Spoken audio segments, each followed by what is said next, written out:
You arrive at the back room. There's a sort of crystal wall, and as you approach it, the easiest way to say it is that like the world outside the room to you basically ceases to exist, including the walls. So it's just like it's not that you're in a black void, but it's like a nothingy void. You're just in this room with no walls except this one crystal wall that you're like that you guys are facing. And you can see like in the crystal wall, this almost sort of like a what you might mistake for a physical space. Um, and in that space, you see like a little puff of matter kind of blips into existence and begins to spin. And as it spins, it flattens out into like a disc, which then becomes thicker, and it's just like this floating disc of almost flesh, and three little eyes just appear on the front of it.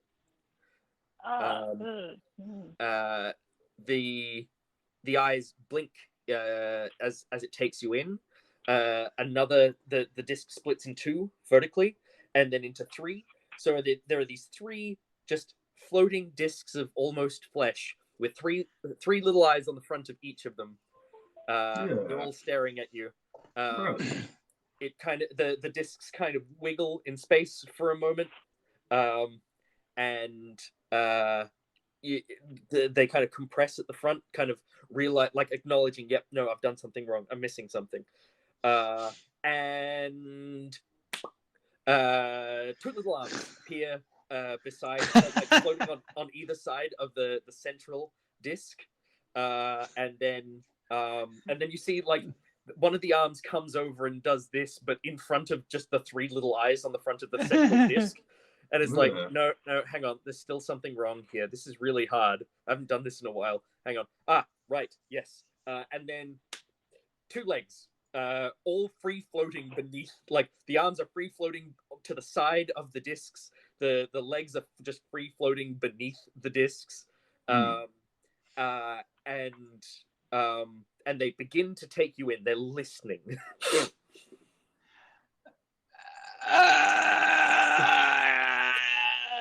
Eurydice just like does this, like she stands up, she does a little walk in a circle with her hands like up near her face, and then stands back like next to Odekirk and goes, Odekirk, what the fuck? Odekirk immediately like assumes like grabs his holy symbol and like bows. Yeah. What? Then Woolie's kind of just like, did they put something in that wine earlier? Was that? All right. So the top and bottom I don't know. I don't think so.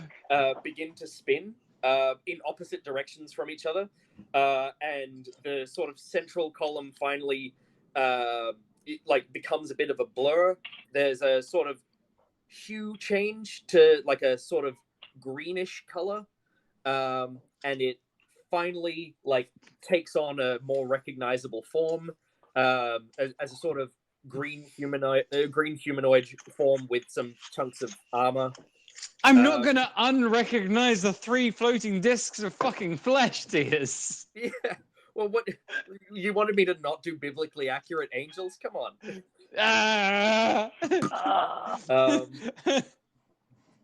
Go on. And okay.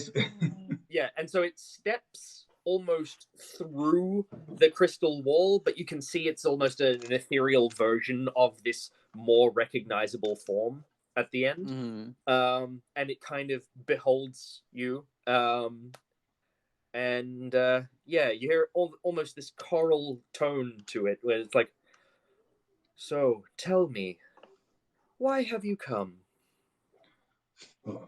I'm not sure if I should speak so candidly to a being of your magnitude. Please, go for your life. Well, thank you, oh benevolent one. I have come here with my my friends on a mission from the School of Wizardry. They have said that we must come and see you for specific purposes that I do remember. Have Have I do they not brought, remember. Have they brought? Like, I feel like seeing that as wiped the knowledge and the memory from my brain. I'm like, why will we go again? Have they brought a Why- way for me to convey the information back to them? You tell us, and we go very quickly back from whence we came. Very quickly. I was Very, very quickly. I was asked once before to encode information within a map, a special kind of map, and I don't know. I thought they might just Map? thank Map? you. And it takes the map, and you just see like the whole object just glow, as it kind of takes in this radiant energy that the map is clearly almost designed to absorb, and then Odekirk is like amazed Yeah. watching this. yeah, and then finally at the end it's just like, oh, it's one of these ones, and then just into the ball, and then hands you the ball back. Odekirk this time actually goes and pushes in front of you. I don't take it. I do not take it. Oh, thank you, O kind, benevolent one, for this undoubtedly very important information. I shall cherish it and make sure to hold it dear and close to my heart. It looks at you for a moment, and then it like reaches out this green arm. You see this glimmering golden armor, like on braces on it, and it reaches out, and it reaches out to touch your chest with this like almost look of certainty on its face, and then like it touches your chest, and like you feel it this intention on its part to imbue you with energy and just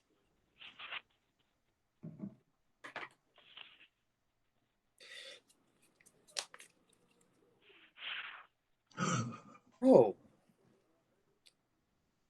that's weird.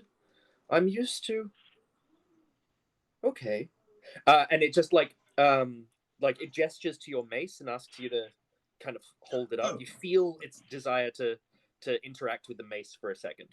Oh, yes, of course. Yeah. And I put the mace, sort of hold it out and like bow my head. Yeah. It holds the mace for a moment, and you just kind of see this radiant energy course through it.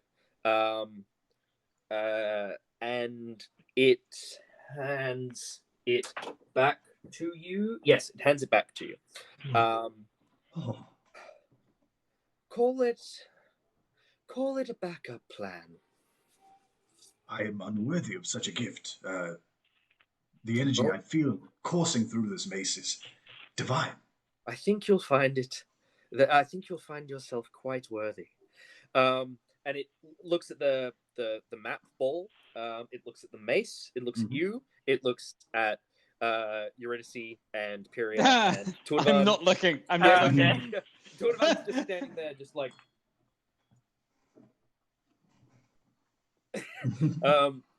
And Wooly is looking, but it's in that horrified can't look away sort of thing. Yeah, and so this celestial being begins to move back.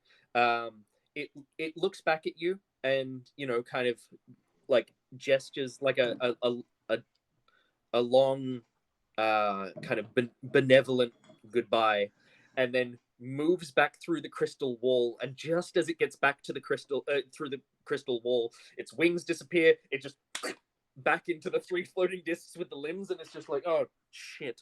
And then like the whole form just beams away on the other side of the crystal wall, and the walls of this room just kind of fade back into existence as the celestial energy disappears from the crystalline wall. It's kind of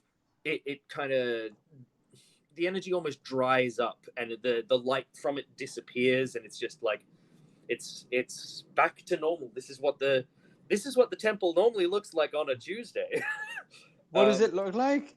Just like there's this sort of inert crystal wall, like most crystal walls would be. Inert is a default for these things. The other walls are walls rather than an endless, limitless void, and the door's back.